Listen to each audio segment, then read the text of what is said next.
بهترین و مهمترین هنر یک دستگاه توی درمان سرطان این قاعده است: حفظ سلول‌های سالم بدن.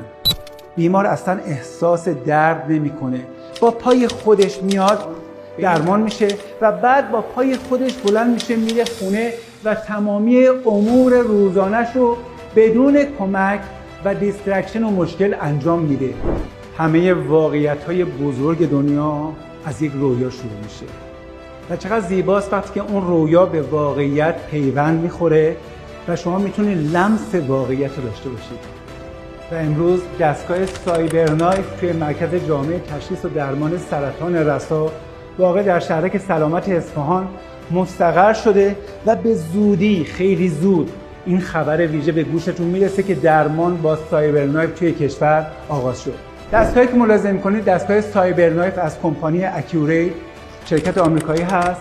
دستگاه بسیار قدرتمند در حوزه درمان سرطان. اسمش روشه، سایبرنایف، یک چاقوی سایبری، چاقویی که وجود نداره، برش نداره، خونریزی نداره، درد نداره، بیهوشی نمیخواد، اما مثل یک جراح متبحر میاد اون تومور رو از فاصله دور جدا میکنه، درمان میکنه و از بین میبره.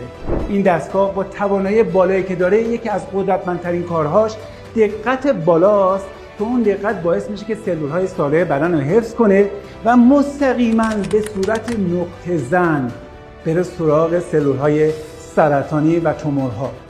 دستگاهی که میاد به عنوان یک جراح با مهارت بالا، البته با کمک پزشکان متخصص، تیم فیزیسیست، رادیو آنکولوژیست های متخصص و متبحر درمان سرطان رو انجام میده و باعث میشه که بیماران سرطانی امید به زندگیشون بره بالا.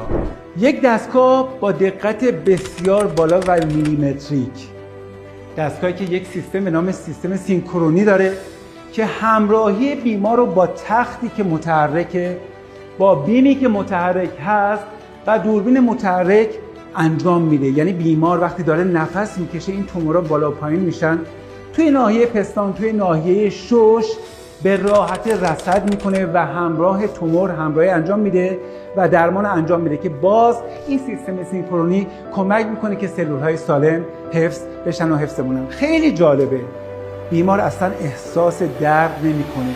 چه درمانی از این بهتر، اونم برای درمان سرطان. دستگاه سایبرنایف یک دستگاه با تکنیک‌های استروتاکتیک سرجری، SRS و SBRT میتونه توی بافت نرم بدن مثل نخاع و مثل مغز ورود پیدا کنه و تومورهای این ناحیه که عموماً شاید برای متبحرترین جراح هم که باشی با استرس همراه باشه به راحتی درمان کنه و اون تومور رو تا 2 میلیمتر هم که قد داشته باشه از بین ببره و این یک معجزه هست.